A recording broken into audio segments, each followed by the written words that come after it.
Well, not quite a quorum yet. No, not yet. We're 3 minutes early though. Yeah.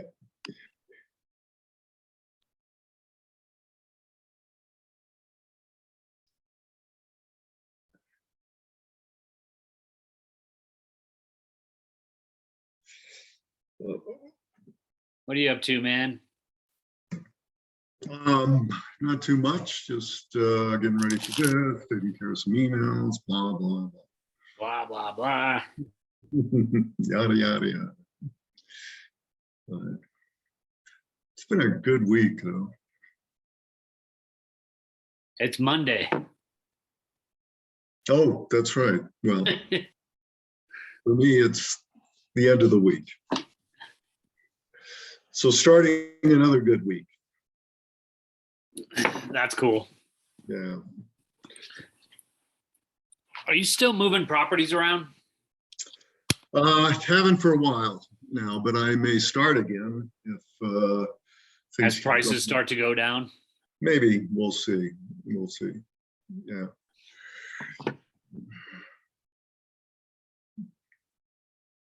It's hard to find stuff to invest in, but Yeah, man.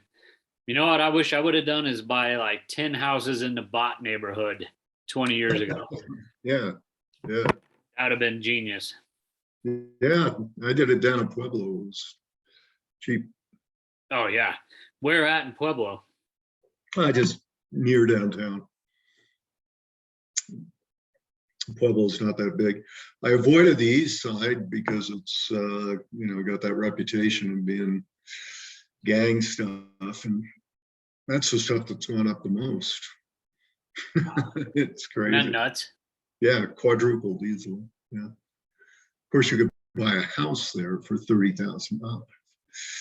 I know some people who bought houses like downtown by the library for like 19 grand a house. Yeah. And that really wasn't that long ago. I mean, it was definitely ghetto. Lisa that owns a 10 spot, Yeah. she Yeah. bought, I think, several houses downtown. I mean, they were in really bad shape. Yeah. They were just west of the river. And I mean, really, really kind of sketchy neighborhoods, but Mhm. she was renting them out. Rent was covering, I mean, the mortgage. What would be a mortgage on 19 grand if you even get one? I mean, really, Yeah. really cheap. Those are cash purchases. Yeah. Yeah. Pretty much. It's not, well, back in the day, my parents said they bought their first house for 19 G's and borrowed a grand for the down payment from my grandfather. And he told us, Yeah. if you have to borrow $1,000 to buy a house, you shouldn't buy a house. Have fun. Hi, Judy. Bye. How are you? Happy Thanksgiving. A little late, Sure. but Happy Thanksgiving to you too. you've been what? I said happy Thanksgiving to you too as well. I'm here. We were in California. We had a great time. Oh, great. Great.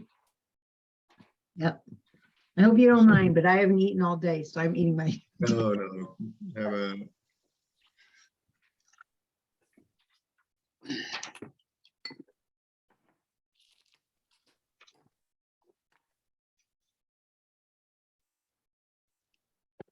Shannon, what did you do for Thanksgiving? We had a little Friendsgiving over here.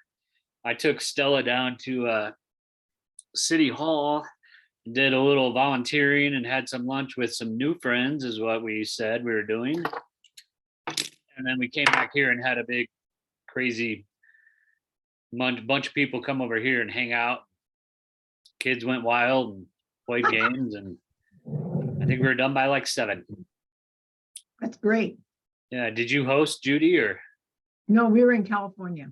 Oh, okay. All my brothers are there. So logistically, it's a lot for 3 of us or 4 of us to be in motion is a lot cheaper than 10 of them. Yeah. So that's how it works. But they're coming here in the spring. So it was we had a great time. Weather was great. Lots of hiking.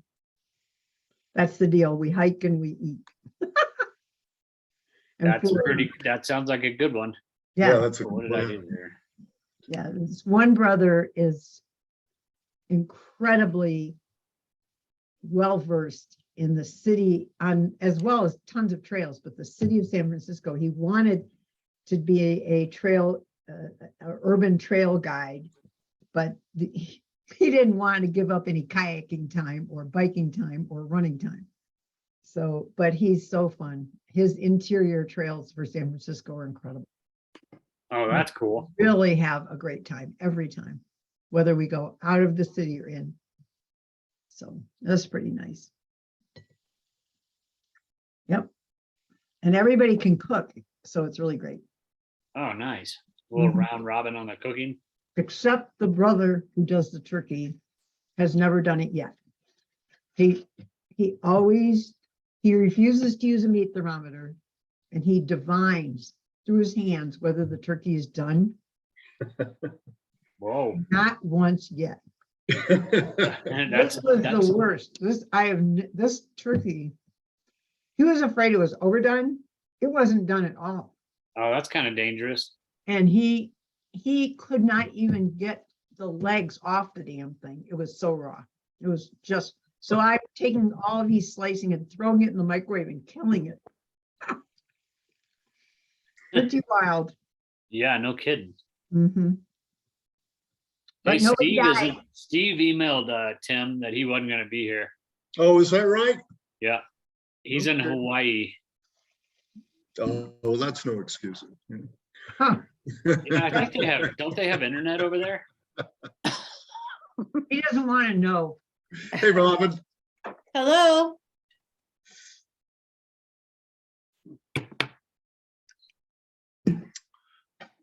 Okay, well, we might as well get started. We got everybody here then, I think. Is there anybody else in this subgroup, the subcommittee, besides the people that are here and Steve? I guess not. Are we being recorded, by the way? It says it is. Yeah, it did say that. Okay, good. Who's our staff person? Is there somebody on this line That, Seth, with us? Huh? That's me. Seth? Well, Seth, but did we have somebody taking notes, or how are we going to do that? Seth, I was wondering about that. Does Lori, do you just give her this recording and she makes the minutes? Yeah, we send the recordings to her now and she Oh, takes okay, them. okay, Yeah. great. Yep. All right, that's great. I didn't want to have. Good to question, take- Tim, because I had that same question. Yeah, okay, well, let me, I'm just sitting in, trying to catch up. Actually, Judy, I think you're on this subcommittee. You do? Yeah. I thought I was too. You are. you are. Then I was told I wasn't. Yay, Who told you that? right. It's so long, that happened the last subcommittee meeting. They said I was supposed to be on that one. Well, we've got you on this one, so Yay. that's the end of the conversation. You're committed, no escape. This is great. Okay. Okay, all right, well, we've pretty much done our roll call, so we're beginning the subcommittee meeting, the first one, and I thought it would be a good idea to start off by talking about what we want the subcommittee to be, what we want it to do, what we see it as, and some of the thoughts that just gets some of the thoughts coming in on what we want. The number one thing I think we need to do is to make this useful. Whatever we come up with needs to be useful for us. And secondly, to meet the any requirements that are hanging out there on the post or the ordinance for OSAC. And we'll talk about that a little bit while we're going through this. I just jotted down a series of things that I think we need to be thinking about and possibly working on, and so we can just start talking with them. The first one on here, the first suggestion is the OSAC asset database, and database is kind of a techie word, but I'm just talking about the spreadsheet that we put together of all the parcels and the attributes of all the parcels, the text and numeric characteristics of that. And the reason that I went a little further and called it a database is that is not a flat file. You know, it isn't just one identifier and a bunch of discrete characteristics. It's got the characteristic that some of the items in there, such as documents that are associated with that, are another dimension there. There's several, it could be 0, it could be 5 different documents associated in that we want to capture. And there's other Tim, would that, when you're talking, and when do you want us to kind of break in and throw out thoughts? Sure, go ahead, go ahead. So you know what, you got me thinking on that. That's actually genius. Like in that database could also be the master plan. So you could kind of, and any kind of deed restrictions we have to it, or. Yeah, that's exactly what I'm thinking. And when you start talking like that, then it becomes more of a database system. It doesn't, you can shoehorn it into an Excel spreadsheet or a number of spreadsheets, but it starts to look more like what's known as a relational database system.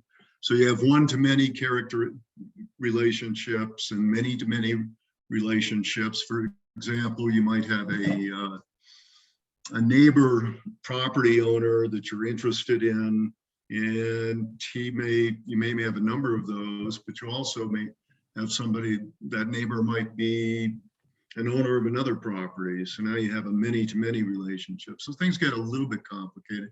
You don't have to do it in a database system, but it simplifies it if you do. And that's the main thing is I want to look at this, do a little design on it, and see if a relational database system would simplify it as opposed to making it more. It also makes it when we when we have staff turnover and when us as committee members move on and we have new, it's real easy. We don't have to rely on institutional memory. Right.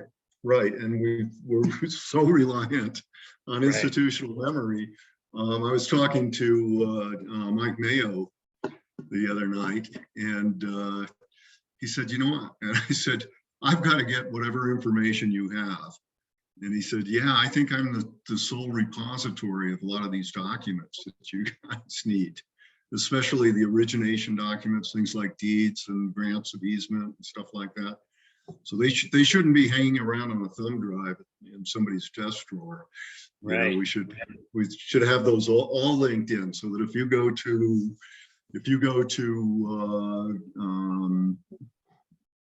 click on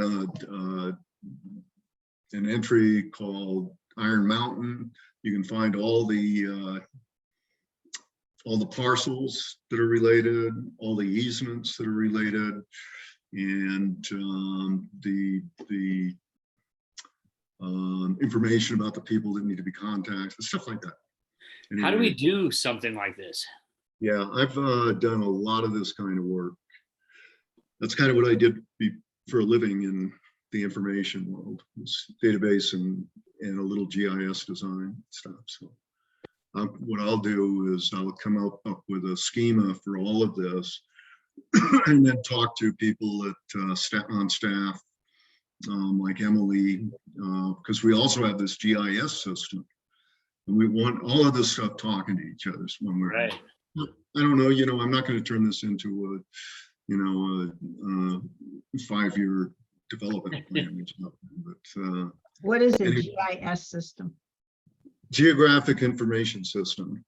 If you remember, Skylar was talking about this at our group meeting down at City Hall, and Seth was talking about it as well, where they have a GIS system where you can click on a map and you have different layers in there.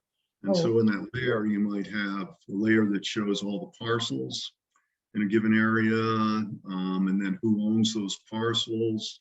And you can basically connect all that kind of information together. They're wonderful systems, and we really ought to be taking advantage of that. And I plan to talk to our GIS person tomorrow, give her a call and see if I can set something up. So Would that start with like a GIS? That would be the first step, and then you can add. I don't know. It just seems so foreign to me because I'm not techie. I mean, Yeah. it's something within our grasp. You could make the GIS system the system that you start with, okay? Or you can make the GIS system something that your database links into. So you can go either way on that. So we could do it in-house, you think? Oh yeah, I was planning on doing it in office. Oh, wow. Okay, I have no clue how. I mean, I mess up sending an email, so. Huh? Yeah, okay. So, and I'm down where I have tasks down there. I plan on doing A, B, and C. So, and, Awesome.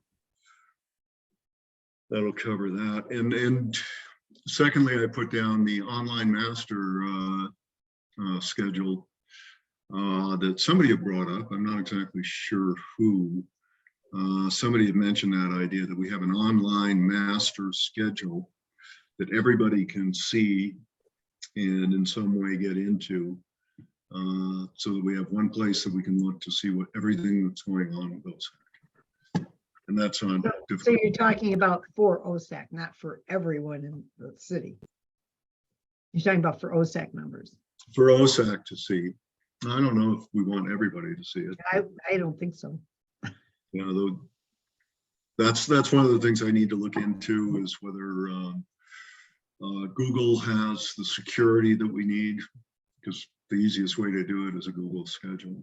Probably. Would that be everybody's- something you'd add when a master plan update is due? Yeah, yeah, Okay. all that stuff. And maybe there's a number of them. We'll just start out with one, and if that gets too complicated, we can do it 2 or 3 or whatever.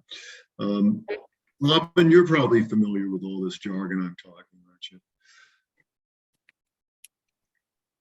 I'm sorry, who did you say was probably knew all that jargon?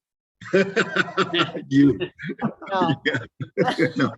Okay, well, I'll try to, I don't want it to be jargon, but, just the distinction between a database and a spreadsheet, that jump there. And we'll see if we actually do that. If it's not simple and intuitive, we're not going to do it. So, and I'll look into that.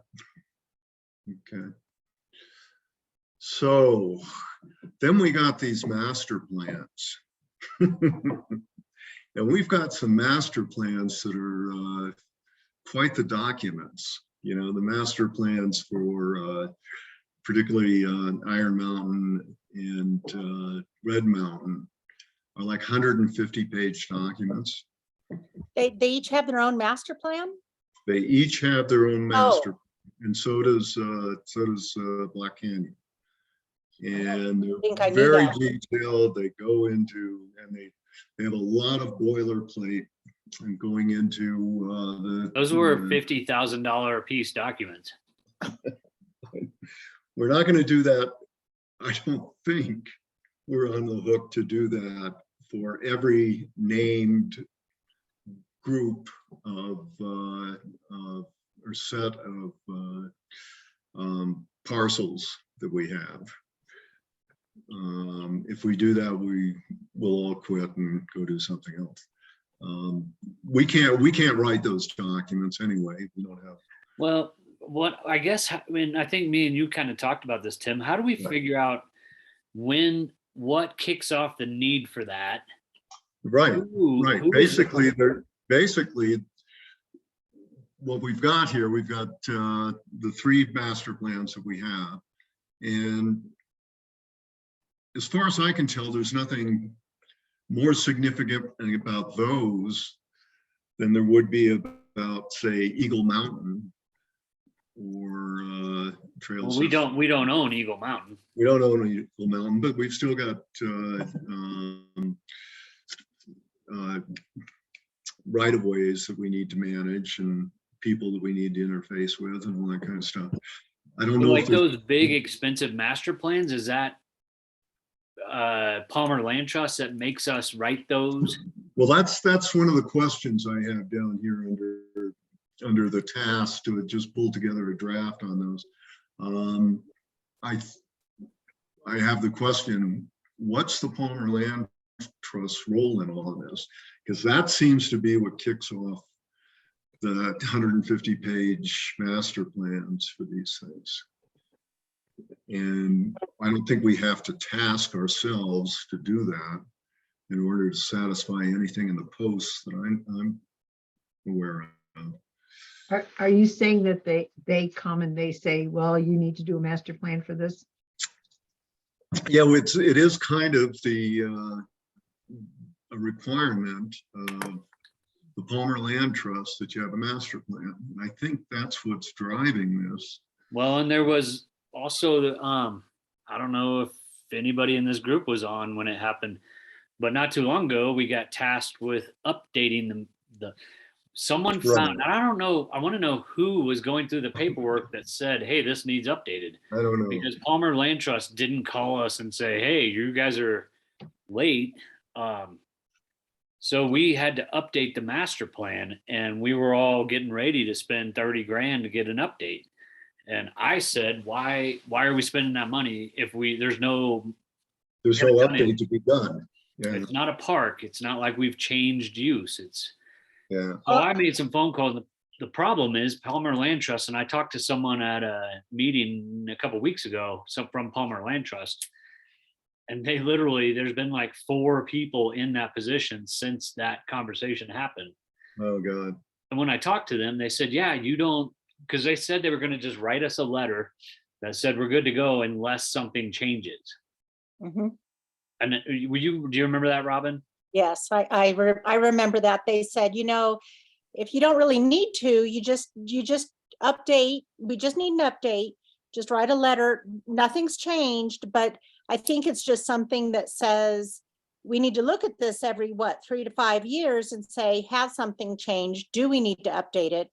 And if not, then you just write a letter and say, nothing needs to be updated. The current one is still good. And I think if someone in the city, I'm assuming someone in the city knows, it's on their list that there's this document, and they came to us and said, well, we need to update this, and that's what got the ball rolling. Yeah, that's the assumption. There's nobody to ask now. Yeah. So Yeah, it's kind of, yeah, I have the same question, Shannon. I don't we have these 3 major areas. I guess the major areas, I don't see that the Black Canyon is any more of a major area than the idle property is. It's just about the same size and whatever. Oh, So we just decide, I guess. well, I think it has to do because Palmer Land Trust is on the deed of those That's- 3 big ones. That's what I think it is too. So But I'm curious, did they help secure funding? I Why? don't know what they did. I have no idea. You know what I'll do? I'll dig down and find out some. Yeah, I think you're the one to do that. Nancy's. I love what they do. I don't understand why they're involved in those and not others. Yeah, It has to be. I bet it's funding. So well, I think I've also been wondering what the Palmer Land Trust has to do with anything. And so I think it'd be helpful to know the whole, what's the deal. So the I think story, that's yeah. important to You know what? I'll find out for our January meeting, and I think as a group, it would be good for all of us to know, because I've asked everybody I know in OSAC and the city, and everybody kind of, yeah. yeah, I The don't. one person that might know is Nancy. See, Yeah. And maybe I'll call Mike Mayo as well. so Robin, are you saying every 3 to 5 years, we're supposed to send a letter to the Palmer Land Trust? Is there Yeah. some? there's a time period where they said after so much time, I don't remember how many years it is. It was 5 years on the 2 big ones. 5 years. So either it needs to be updated, and then they said if it doesn't need updated, just send a letter saying we have no updates. So yeah. It was an official, you have to do an updated management plan. And there used to be a lady pre-COVID that was the executive director of the land trust. I do not remember her name. It's right on the tip of my tongue. She used to come to our meetings. She's the one that said, I don't think that you have to do that. Call Angie. So because I started doing the land management update on my own, like going through and just literally nothing's changed for 150 pages. And then I said, wait a minute, this is silly. And I called them and said, do I really have to rewrite this document to tell you nothing's changed? And that's when it was Angie Martell told me, all you got to do is send us or they were going to send us a letter and put it in a file that said, you're good to go. But it had to be like an official letter. But there's been 4 people since her. Okay, so you're going to take that on. I Shannon? will, yeah. Okay, all right, great. So I think what we want to do is for these large parcel areas that we want to elevate over, we've got this whole set of single odd lots, and we're going to talk about that and how we want to handle that.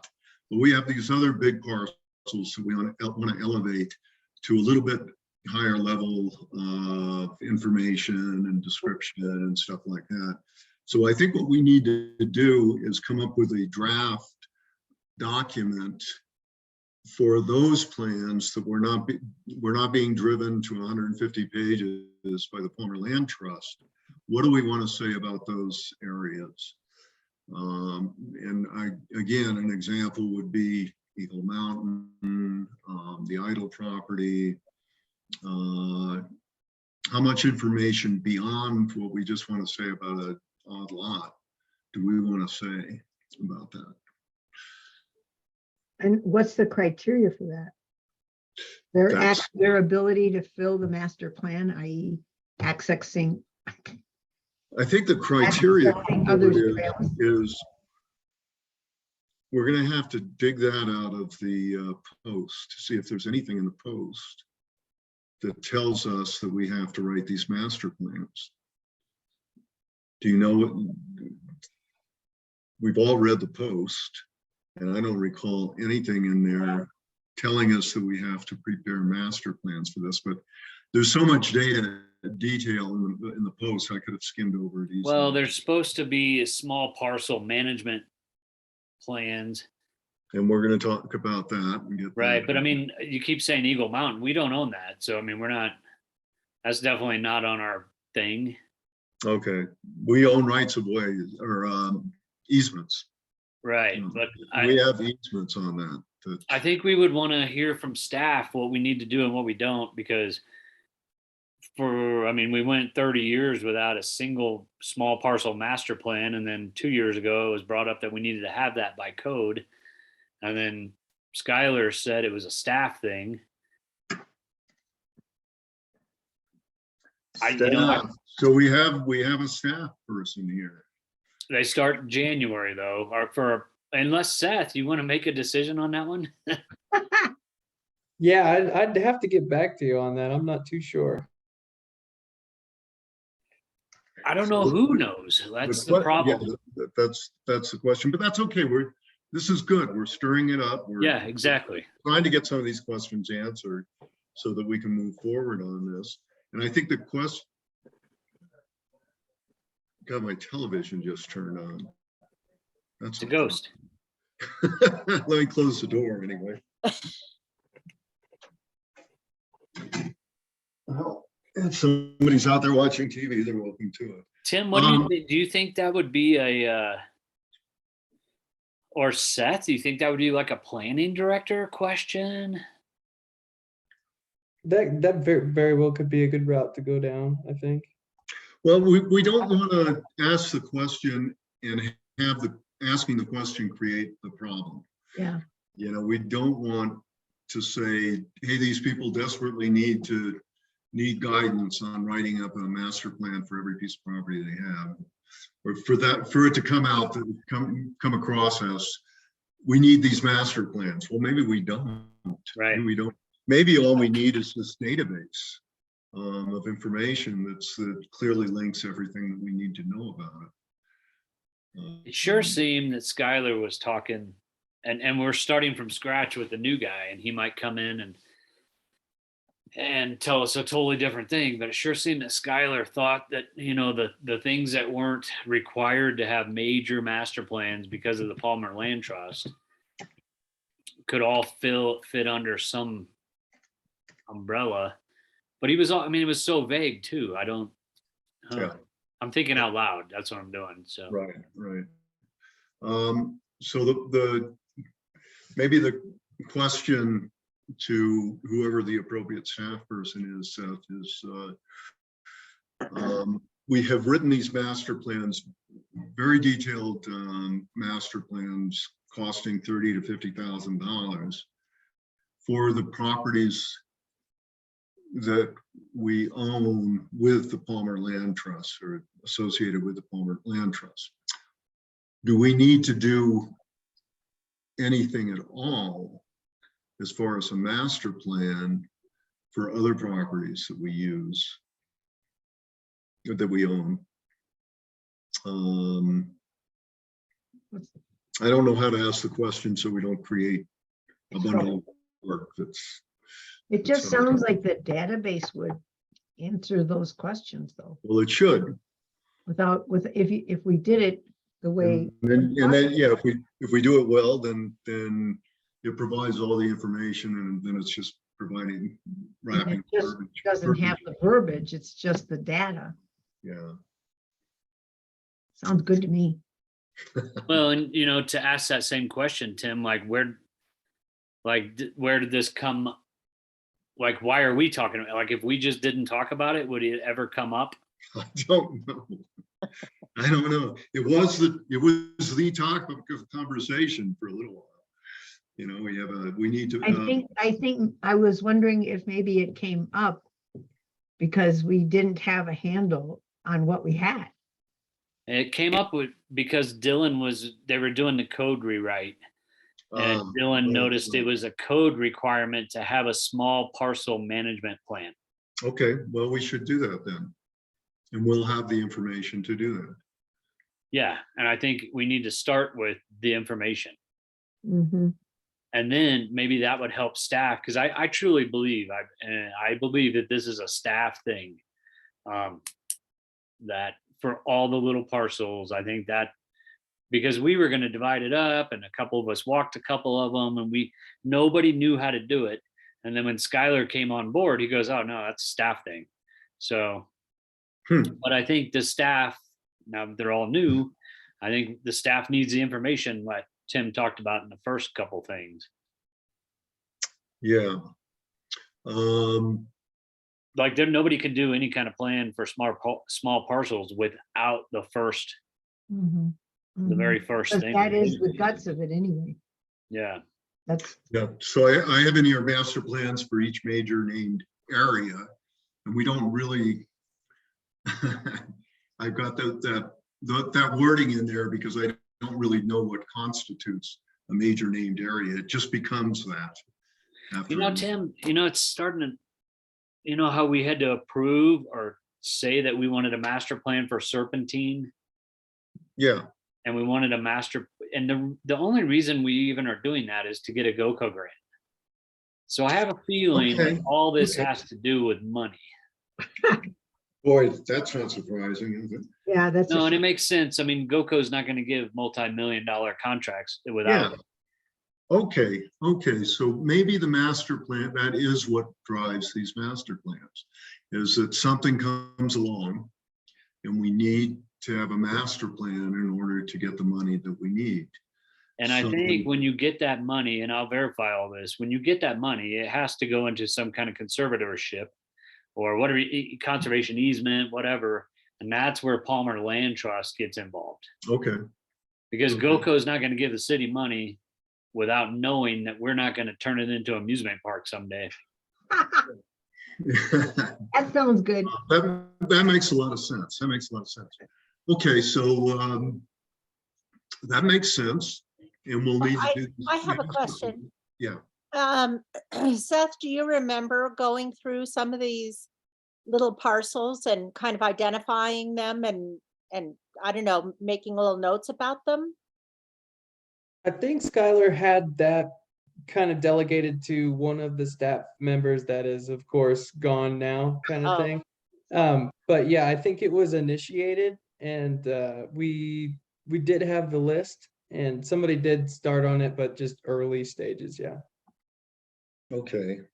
Because it seems like, the only thing to really do with small parcels is to make sure that whether there needs to be fire mitigation done.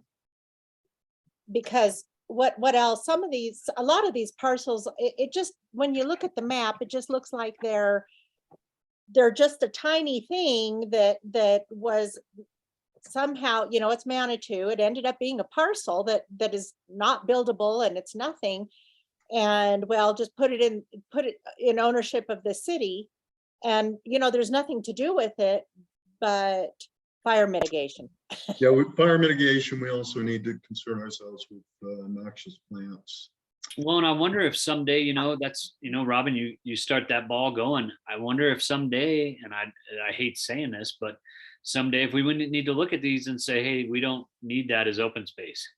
Yeah, we need to. Because I know a lot of them were bought and purchased. And I think there are some that you could still look at and say, that's really far fetched, but if so-and-so and so-and-so and so-and-so gave us a property, Yeah, we would have access. One of them that comes to mind is on Pilot Knob, which they turned into a community garden. It's really a long way off, but and I remember when we got that was a long time ago, we got that parcel given to us with the idea of someday when the Midland Trail becomes public, that would be a great trailhead for it. But I think a lot of them, I think we could go through and say, whoa, man, that's never going to happen. We know it's not going to happen now. right. A lot of them were donated, and the donatee, the donor, yeah, the donor wanted it to go to open space because it felt good to them. We took it because we're not going to deny it. Yeah, But there's one up on Cliff Road that's like 200 square foot, and it's literally never going to be a thing. yeah. And when Hannah came to us and started talking about those other uses, I started thinking of all those properties. Okay, I think I would behoove us to do this project of looking at every one of those. There's not that many of them. There's 60 or 70, something like that. Of looking at every one of those and having some sort of evaluation to say this could provide a connection between here and here, or this has no viable purpose to OSAC, but having a piece of land beyond just having a piece of land and rating those things. I think that's valuable information. Whether we can deaccession those, get rid of those, take those out of our collection, I don't know if that's politically feasible or not. Right. After people have donated those, it might be a difficult thing to do. But certainly what we can do and need to be aware of, we should be doing that on any future land offers. You know, I don't think there's going to be very many at this point in time, on, but if somebody comes to us and says, I want to give you this piece of land, we should do an analysis to see if that's a piece of land that makes any sense at all for OSAC. So when you say look at these parcels, are you saying actually go out physically and look at Yeah, them? go up Tim, physically, look at them. I have a question about that, Tim. Is there a Yeah. way? So there's 6 of us on this committee. 1, 2, 3, 4, 5 of us on this committee, right? Yeah. How many parcels do we think there are? 60? Yeah, something like that. Could we divvy those up and all of us Yeah. take 12 and then report back at our next meeting and say, hey, this is what I saw. This is what it looks like. Is that too much of an ask? Oh, that's not till February. What's that, Judy? That won't be like till February, right? Because Right. So I mean, it's a Until long, March. long time. yeah, because we're second. Won't be like until March. I think that gives everybody a ton of time. I mean, that So does that mean that like we're each one of us is going to get a list with the address or of whatever? like 12, yeah. Yeah. And then you go out and you look at it and take pictures and you try to figure out how it fits? I think do whatever you want. I mean, it's real easy to look it up online on Google Earth. But Yeah, that way we could all have some and report back. I can tell you, I mean, I'm just brainstorming, but we've talked about looking at these properties. There's no way we're taking the whole group.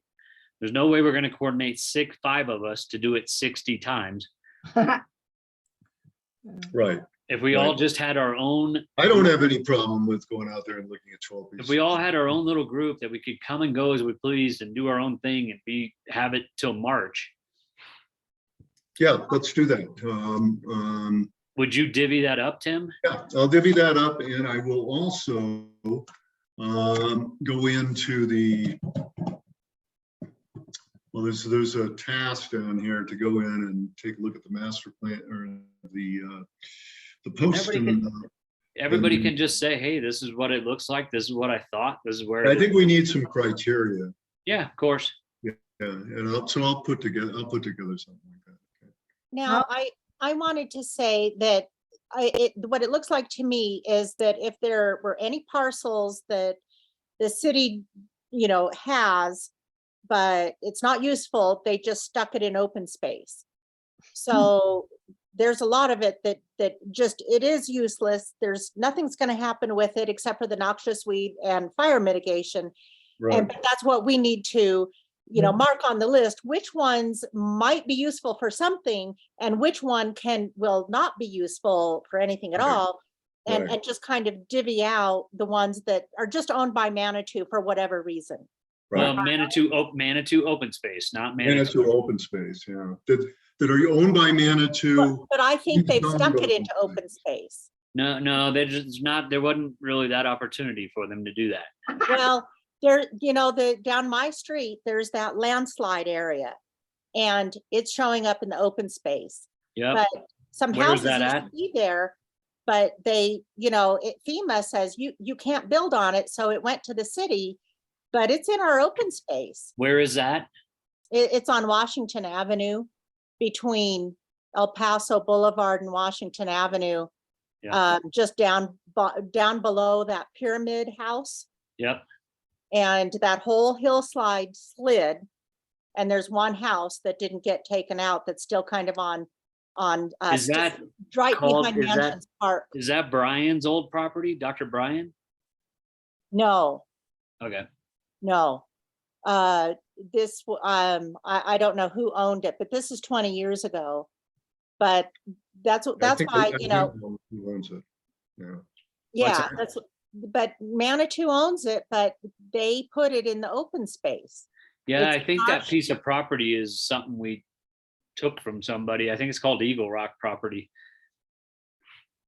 But Okay, anyway, well, yeah, so we need to look at them all. I don't think that we can just say, let's not look Yeah. at it. No, and I don't think we can do it online without.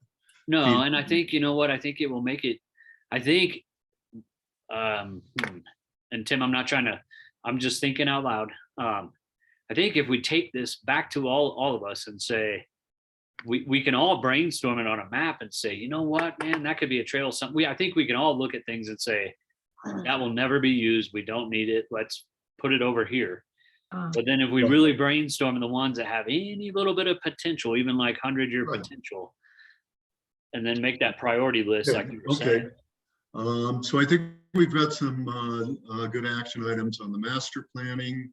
But you're right, Robin. I'm sorry. I think you're, I'm thinking out loud. Sorry. No, that's okay. Seth's gonna do a little work on that. We're gonna do some work on the odd lots. And you're gonna, Shannon, you're gonna talk to some people about that. Master plan. I'm gonna set up a meeting with what- Palmer Land Trust. What drives that? What What I'm drives- gonna do is like a meeting with them and say, hey, I want an idiot's guide to Palmer Land Trust. Yeah, Very Okay. basic. and you'll bring that back to the rest of the city. I'll bring it to the whole committee. Yeah. Okay, and yeah, and I'll talk to Mike Mayo and see what I can dig out of him as well. Okay, let's move on to the next one. And you'll divvy out. Yeah, I'll divvy those out and send them out within the next few days. Not like there's any hurry. We've got till March. Right. Yes, there is, because you want to see them without snow. Okay, next, what I've got down here is marking plans. And what I mean by that is anything from a paragraph to maybe several pages with dates for contacting people and stuff like that. And the way this would evolve would be if we looked at a piece of property. Now we're talking about these odd lots. Let's say if we looked at an odd lot and we had a possible connection, and we need to know at that point who the people are, the owners of those property, who the contacts are, and how often we want to contact these people. We know we want to send them a letter once every 6 months saying, hey, we're still out here, maybe consider this. We put together a plan to do that, and that ends up on the schedule. And somebody gets tasked to do that. In the case of, say, Black Canyon, there may be a fairly, there may be a lot of people that we want to contact on a possible, say, trail running along the, running up the old wagon trail. I don't think we'll ever get with that because there are literally 5 different organizations or people or owners that we would, whose property we would have to cross. But we might as well know who those people are and at least tap them once to say, hey, is there any possibility of having an easement on this? So basically that's And what then I'm saying. somehow pay attention to if it changes hands. Right. And have something on the schedule that says, bing, okay, you need to contact these people again so that, and as you say, it's pay attention for something, if something changed, if the ownership changes or anything like that. So what I'm talking about as far as a marketing plan is mostly fairly simple. We need to contact this person and let them know we're interested, but could be a little more sophisticated than that on some of the bigger properties. Yes, in getting enough information so that we know what we need to keep an eye out for. And by the way, this plays into our acquisition process too. That's kind of a part and parcel of that as well.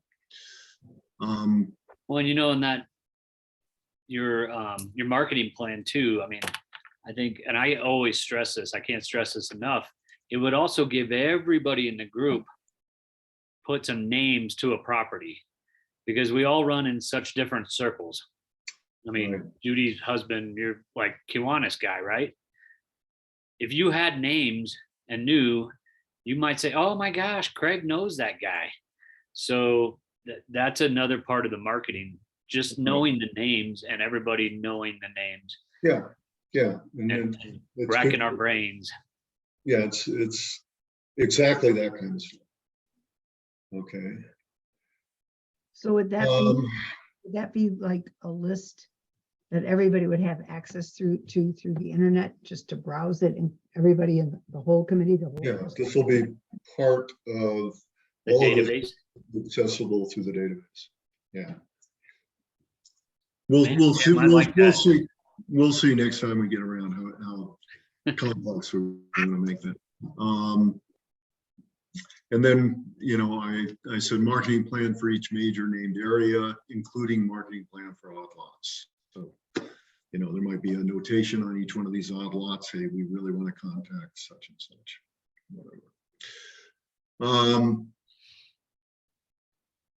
Evaluation of parcels based on, this is item E, evaluation of parcels based on post and ordinance. And what I mean by that is exactly what we were just talking about. If you go through the ordinance that creates OSAC, that says we want you to evaluate properties and tell us whether they're worth having, or they give some specifics on that. And there's language in the post as well. So it's a matter of dredging those things out. And I guess if I'm going to send out that list, can anybody take the time to go through the post? I can do that. I actually know where it is. It's the criteria for the. Yeah, I think they have a table in there for that. Yeah, and it's pretty. It's kind of it's like the one page of everything that drives. It should drive, in my opinion, basically everything we do. It's a criteria for our properties. And you know what, Tim? You know, you could take that with what you were saying about the small parcel management, Mm-hmm. and we could go through with that and see if those parcels still fit that criteria. Exactly. And if they don't, then we can kind of figure out, hey man, do we want to make this a community garden because it doesn't fit anymore? Right. Exactly. Okay, I'll figure that out and I'll get you guys, I'll send you guys a link to what that was. Okay, I'll do the assignment of the parcels, and I'll try to set those up so that they're all in the same area for one person. Yeah, that could really save us a lot of problems. Just, we could go right to the post and say, hey, it either fits or it doesn't. And they were pretty black and white. It wasn't Right. like it wasn't vague. Okay, okay, good. Shannon's got that. I'll find it right now. Okay. So, and I've got mapped requirements and goals to the subgroup activities. And again, that's going to the post and to the ordinance and saying in the goals, the list of goals that Nancy brought out, and making sure that we're meeting. That'll give us a little bit of direction as well, is noting what the post is telling us to do and trying to keep alignment between the post, the ordinance, and what the subgroup is doing. And that's probably a couple of pieces of paper, a couple of pages, saying, hey, here's all the things from the post that seem to apply to our subgroup. That all the requirements from the post that seem to apply to our subgroup. Does that make sense? Mhm. I see some heads nodding. Yeah, good. Okay. Okay. And now we come to one of the biggies, which is the acquisition process and management, which is really an interesting thing to try to nail down, because much of it will be taken care of this marketing stuff that we're talking about. That's part of the acquisition and management process. But the biggest part of it is just keeping our eyes open and reacting to the opportunities that come along. We're pretty much, in my experience, most of what happens here is opportunistic. Something falls in our laps and we reply to it, or we recognize that there's an opportunity there and we respond to it. So And each parcel that we want to say we want to purchase, I mean, there's no set guideline of, well, this is what we do, because as we've already seen, some of them you need to operate this way and some of them you have to tippy toe a little bit more. And so there's no set way of just, going through, but mostly it's keeping our eye out for which ones we can. yeah, I think there is most of the ways the way I think about most of the stuff that I've just spouted out here is these are buckets where we need to start throwing some information. And whatever the information that we come up with is going to tell us what kind of document, if we need to write a document, what that document looks like. Too often we get off on writing documents and we come up with a lot of stuff before we even know what we're trying to write a document about. But in this acquisition thing, I think we need to just start doing some bullet points. And one of those bullet points is, how do we get money? What's our whole process of getting money here? And that, again, touches the Palmer Land Trust and the Ghost Coast stuff. And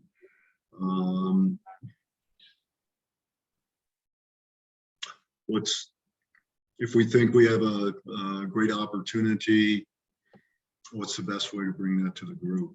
Who do we contact? And staff, stuff like that. Well, and Tim, if I may, I think just everybody being familiar, because we are kind of a new group, and I've caught myself, talking about a piece of property, and I look around the room and everybody's like, huh? If we can familiarize ourselves through all the above processes, I think that will help a lot, because I know in January we're going to have 2 executive sessions about things that are falling into our laps. And if we were all familiar with these things, when someone comes in, when Robin comes in and says, hey, this piece of property on Washington is for sale and it's super cheap and they're going to give it to us, all of us will know what that is and we can say yes. we have to react more than we act. Yeah, we're sending out we have to do it all, but the way we've acquired most of the property in this town is by reacting. And that's Right. why we always keep a big budget. That's why we have the money we have that nobody can take. I was the only one that presented the budget that had a budget that the city could not take away from us. And that's because we need to be able to act and act quick when something comes up. So I think everything Tim is talking about above will help with this acquisition process. And I know a lot of people need like a concrete process. Maybe we can do a little bit of both, but always realize that it's super, super fluid. And we might have our goal and our heart set on one piece of property, but everything changes when this guy says, hey, I want to sell right now. Yeah. So the best laid plans when it comes to property acquisition never happened. If you, considering what you just said about 2 executive sessions in January, how do we know to get familiar with the property if we don't know what it is and we have 60 odd lots and all these others to consider? That's kind of like asking us to put our hands in the haystack and hope you find the needle. I don't understand the thought process there. I'm sorry, could you repeat the beginning? Yeah, I might have misled. Well, you just said, Shannon, you just said there are going to be 2 executive sessions about properties in January. About property acquisitions, yes. Yeah. Okay. So, and you said we should familiarize ourselves with all that so we know. But we have no idea. No. I wasn't saying familiarize yourself about what's happening in January.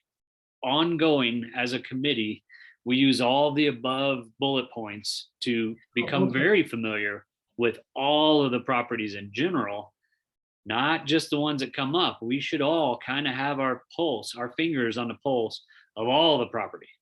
Go through Manitou, look at open spaces, know what's what, know who abuts it. Those are all things we do as homework. And we can't, and that's just something you got to do on your own time and figure out how you want to do it. Everybody looks at a different app. Everybody walks a different route. Everybody walks at a different pace. Some people like the snow. Some people like the sun. We just familiarize ourselves with all of our open space and what abuts them. And I think Tim is outlining really easy, efficient ways to do that as a Trying to. group. Trying to. Right, Yeah. Tim? Exactly. Because we can't, when these things come up, I can't put out a news thing, hey guys, go familiarize yourself with this property because we're going to talk about it privately in January.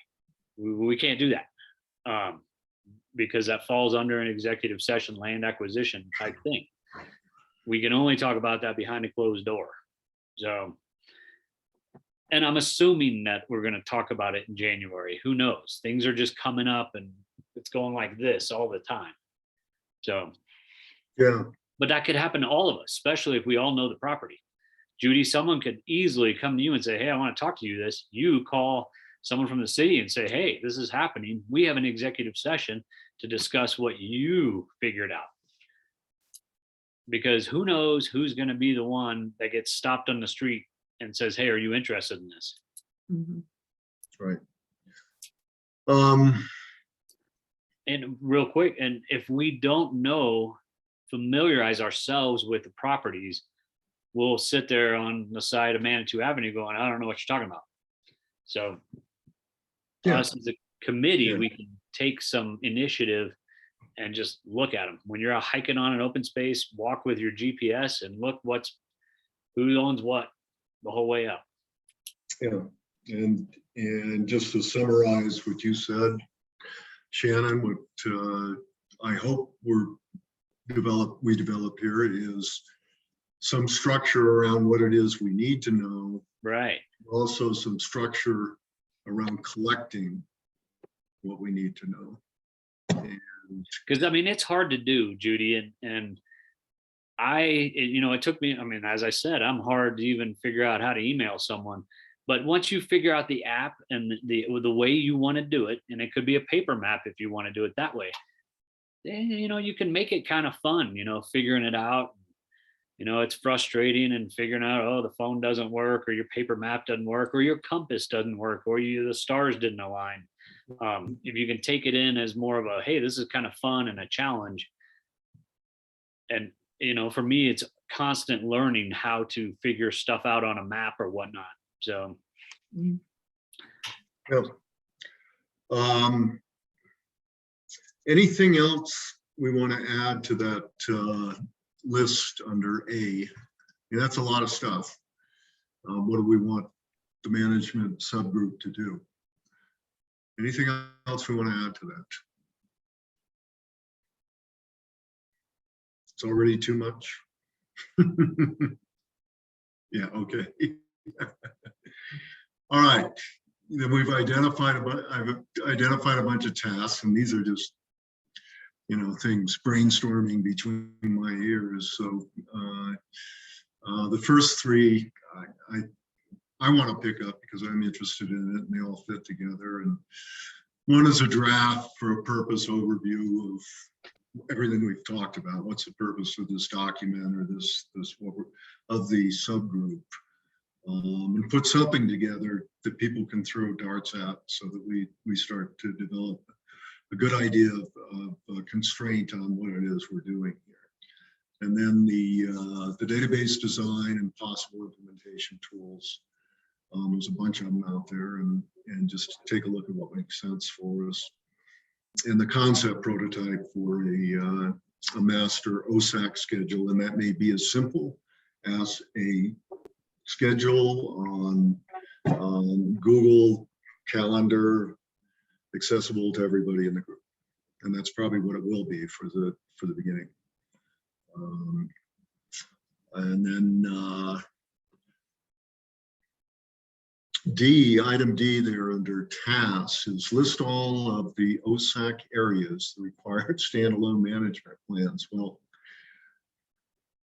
we're not really able to do that. We haven't, we need some of that information we talked about before we say that the idle property requires a standalone management plan, or is there some very stripped down management plan that we can put in place for that, so that we're ready to go if all of a sudden there's an issue that requires that. I don't know.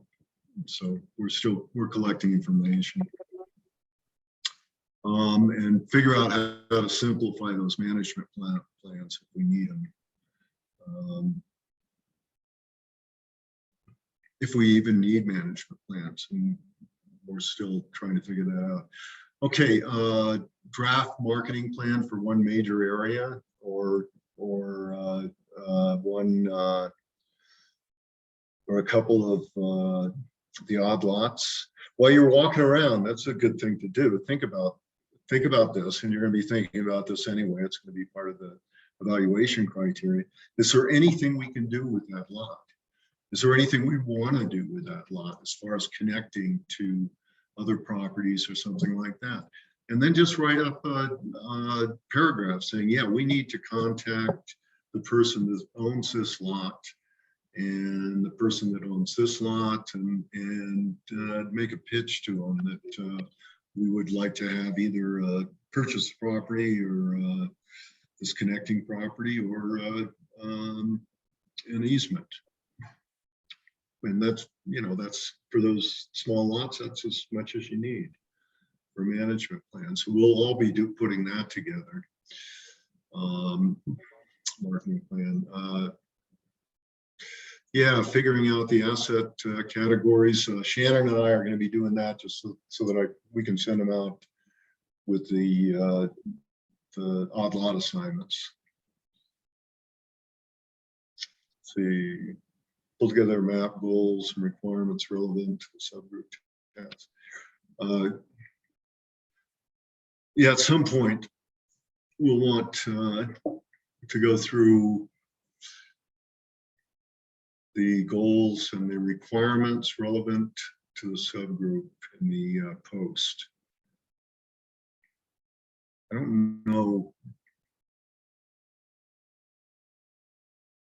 Well, I don't know if there's a table in the post that's going to tell us that, since we kind of created this division here, but I'd like to see us pull together a set of requirements that are applicable to what we're doing here. Does that make sense? And we need to keep our eyes on those to make sure that we're doing what Manitou has tasked us to do. Yeah, and I think that would be, that's one of those, like, do we ask the question or do we not? I think, and I need to sit down with the planning director and see where she's at with open space and all that, because we have not had a meeting since we've been together, but it would be good. What's required of us and who's responsible for it? Will it be the new staff? Yeah. Yeah. But I think we need to pull those out of the post and out of the ordinance, and then ask the question: who are responsible for these requirements? Here we've got these requirements that are called out in the post and in the ordinance. Who is responsible for accomplishing this? Was it OSAC or is it staff members or whatever? I'm assuming all this goes back to Palmer Land Trust type things, because we don't have a standalone management plan for anything else that didn't come from like a GoCo grant. Yeah, yeah. I'm talking a little bit broader, all of the requirements for OSAC management subcommittee. Maybe at some point, maybe it's not tonight, everybody's got a little bit to do, but think about this. And as you're reading the post, as I know you do on a regular basis. Every night. But think about taking a look at the post and trying to pick out the things that are stated as requirements of OSAC. There's only about 50 pages in there that talk about OSAC at all in any detail. And that's what I'm talking about, is going through there and saying, okay, what do they tell us we have to do? Because we want to keep our eye on that ball as well. And that starts on page 88. Thank you.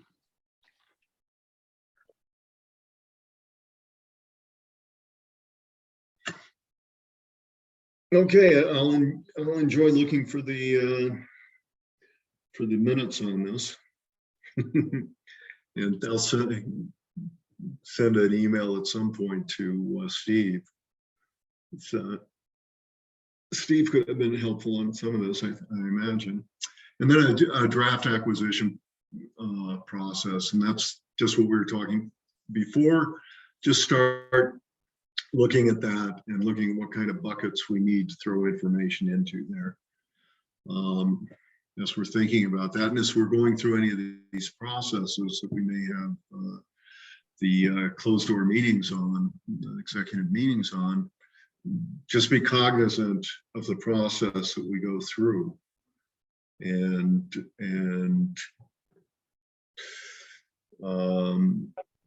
trying to keep in mind, okay, what kind of information do we need in the process, the acquisition process?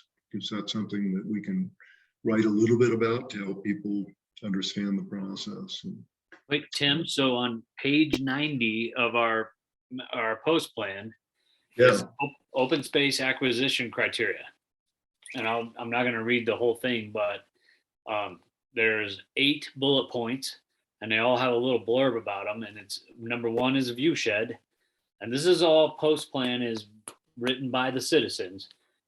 2 is habitat areas. 3 is riparian areas. 4 is steep slopes, and that got me thinking, Robin, about your area over there. I wonder if that's why they threw it in there.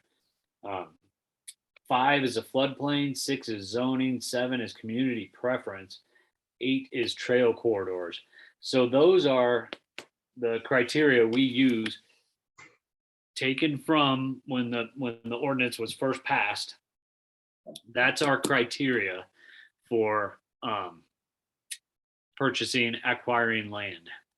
Okay, good. So, page 90, and that kind of would be, I would say, the 8 commandments of our subgroup. Yeah, and certainly of our walking notes as we go around and look at these odd lots. Yeah, I think that could help us all. Does everybody, Robin, do you have a hard copy of this? I do. Okay. And Judy, you have one too now, right? Right? Okay. Bedtime reading. Yeah. So that helps. I mean, that kind of can, in a nutshell, you can put it all into that. That's perfect. Perfect. That's what I was hoping. That's all I've got, and I imagine it's all anybody wants to listen to me say at this point tonight. So anything anybody else wants to bring up in this context? Then I would This was say, really well focused. Thank you. thank for- you. Yeah, Pardon? thanks, Tim. So to think recap it real was quick, really we'll well all focused. get a Oh, thanks. Okay. we'll all get an assignment of Yes. properties. Yeah. And Judy, if you want like a little tutorial on this Onyx program I use, Mhm. I'd be happy to go out with you one time and show you how, like in a nutshell, this is one of the easiest apps I've ever used. So it's called Onyx. On X, like standing on Oh, X. I'm talking about the jewel. The stone on X. Okay. It's a great app. There's a million apps. There's a million ways to do it. You can get free ones. You can use Google but this one literally will tell you the piece of property you're standing on, who owns it, and how to get in contact with that person. Very simply. So we could go out once we get our assignments, and I'll show you what it looks like on my phone and let you play around with it to see if it's something you like. So, and I'll offer that to anybody who wants And to. it's $20 a year. Okay. Yeah.